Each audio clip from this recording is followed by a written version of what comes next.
Rummy గురించి ఆలోచిస్తున్నారా? ace23.com ఉంది కదా.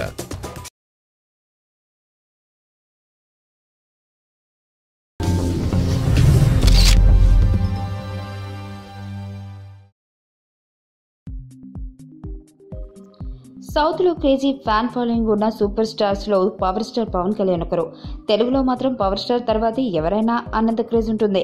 ఛాన్స్ దొరికితే పవన్ గురించి మాట్లాడి పవన్ ఫ్యాన్స్ మనసు గెలుచుకునే సినిమా వాళ్ళు ఉన్నారు.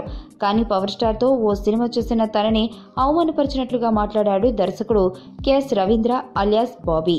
పవర్ సినిమాతో దర్శకుడిగా మారిన బాబీ ఆ తర్వాత సర్దార్ గబ్బర్ సింగ్ సినిమాను డైరెక్ట్ చేశాడు. పేరుకి బాబీ డైరెక్టర్ అయినా సినిమా మొత్తం పవన్ అధ్యక్షతనే జరిగిందని తెలిసింది. ఇక ఫ్లాప్ వచ్చినా బాబీకి పిలిచి మరీ ఛాన్స్ ఇచ్చాడు యంగ్ ఎన్టీఆర్. ఛాన్స్ ఇచ్చాడు కాబట్టి పొగడాడనే కాదు కానీ రీసెంట్ గా తారక్ బర్త్డే ఎన్టీఆర్ అనే టాలెంట్ కు తెలుగు 2 రాష్ట్రాలు హద్దులు సరిపోవని అన్నాడు.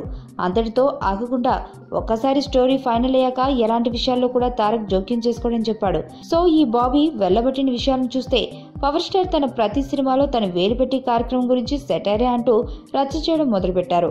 ఎన్టీఆర్ తో సినిమా చేస్తే ఆ స్టోరీను ఆకాశానికి ఎత్తేయడం దర్శక నిర్మాతలకు అలవాటే. కానీ కేవలం ఆ స్టార్ ను పొగిడే క్రమంలో మిగతా స్టార్స్ ను ఉద్దేశించడం సరైన పద్ధతి కాదు.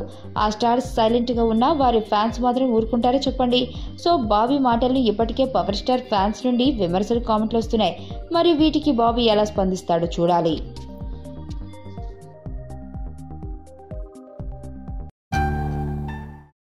నా పేరు ధనుష్ రిషి. అందరూ ముద్దుగా దరి దరి అని పిలుస్తుంటారు. దేవుడికి నా పైన ఉన్న క్లారిటీ, నా బ్యాడ్ లక్ ఉన్న గ్రావిటీ నాకు చిన్నప్పుడే అర్థమైంది. నా లైఫ్లో లక్ ఫ్యాక్టర్ రాంగ్గా ఉండొచ్చు కానీ లవ్ ఫ్యాక్టర్ మాత్రం చాలా స్ట్రాంగ్గా ఉంది. ఒక మనిషి చేయి చూసి తన జాతకం మొత్తం చెప్పేయగలను.